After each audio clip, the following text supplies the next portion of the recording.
A scattered dream that's like a far-off memory. A far-off memory that's like a scattered dream. I want to line the pieces up. Yours and mine.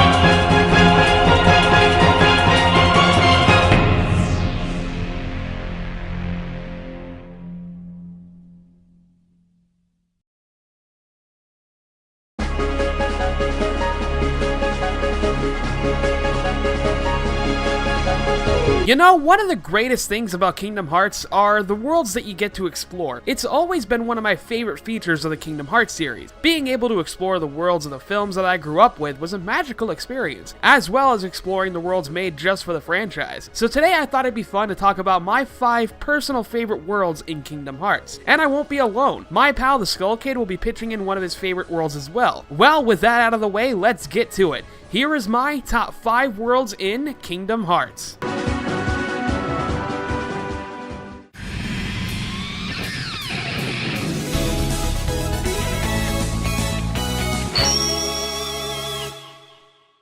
What can I say? As the first world you get to run around in, it means a lot to me. Destiny Islands is not a huge world, but gosh dang if it don't look pretty. Being the introduction level, it really does help the player get used to the controls and even give a little reward for those who do a little exploring. Not to mention there are Final Fantasy characters everywhere, so yeah, there's that. And not to mention the music. It's so dang catchy, guys. I love it. I feel like it's more nostalgia than anything else that makes me love this world so much, but nonetheless, I still love it. And that's why I knew it had to be number 5.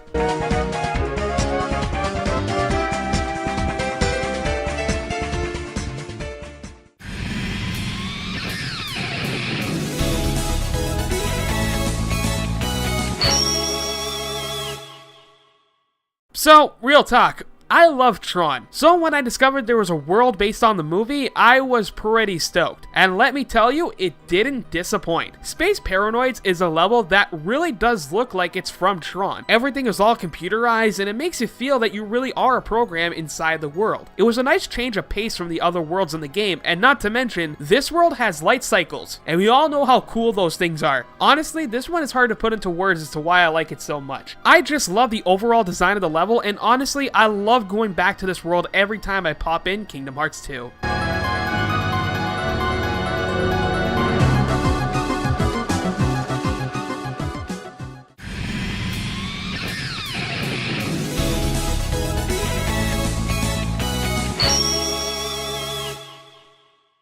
Okay, yes. Playing in Atlantica sucked, we know this, but I cannot deny that this world was so much fun to swim around in. Me and the Little Mermaid have somewhat of a special connection, and believe it or not, this was the first world I ever played in when I first played this game. My cousin was showing me the game, and this is the point of the game she was in, so I got to swim around a bit, and I still love doing it to this day. Hearing Under the Sea playing when swimming through the level just lightens me up, honestly. Also, the way you actually explored the world was kind of interesting, except for the dolphin. I hate that thing. Trust me, I don't like this level for the combat or anything. That was no. But I do like it for the way it looks, and I love its layout. I truly like traversing under the sea.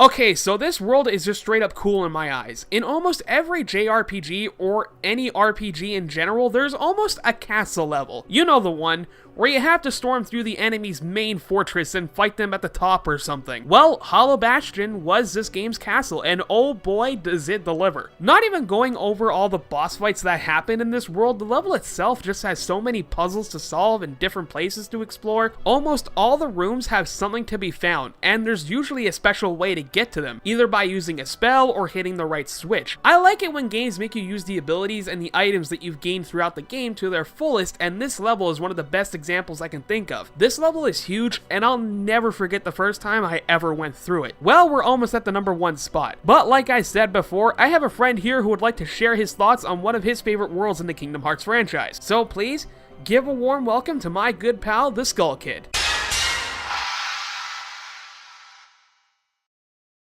Hey, Matt. Thanks for having me.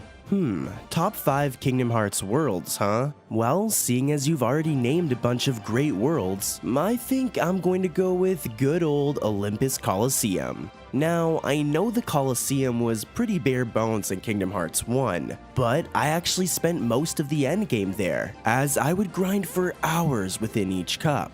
I might be weird for this, but I actually really enjoyed fighting all the different waves of Heartless throughout each cup. Plus, you get to take on so many iconic Square Enix characters like freaking Cloud from Final Fantasy VII, or Leon or Squall from Final Fantasy VIII. Dude, you can even go head to head with the edgelord himself, Sephiroth. Screw that though, that shit is so goddamn hard.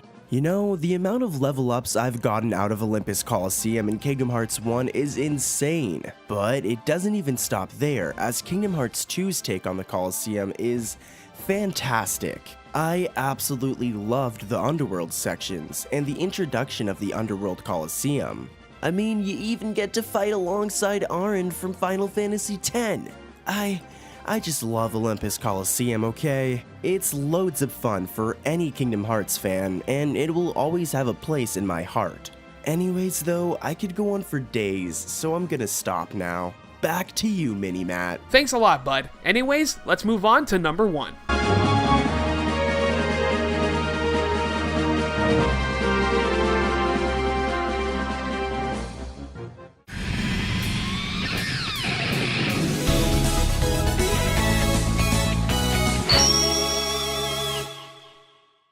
And for my final world in the number 1 spot, I can't help but give it to Twilight Town. I have spent so much time in this place, and I have never hated a single moment of it. With the beautiful sunset always in the background and in many places you can visit, it's one of the greatest introduction levels to ever be made, at least in my eyes. Maybe it wasn't introduced the best way, but I still love it. It's such a happy setting, and not to mention you can also ride a trolley. A trolley. That's pretty darn cool ski if I do say myself. And listen, I know that Twilight Town was in Chain of Memories, but in Kingdom Hearts 2, it was more explored. I can't lie, Twilight Town being at the number 1 spot is mostly due to how much Kingdom Hearts 2 means to me. There's also the fact that this town was also the biggest question in my head for the longest time when you first found out about it in Chain of Memories. It's beautiful, it's pretty, I just love it. It's Twilight Town, and that's why I think it deserves the number 1 spot. And thank you all once again for taking the time for checking out this video. I want to give a huge thanks to my buddy TheSkullKid for appearing in this video. I really recommend you go check out his stuff. You don't even have to go far since there's a recommendation right there on the screen that you can check out. And be sure to check out his other videos as well. And as for me, well, join me next time as I bring you the final video of Kingdom Hearts month. What is it exactly? Well, it's a review of Kingdom Hearts 2. I'll see you guys in the next one. Till next time.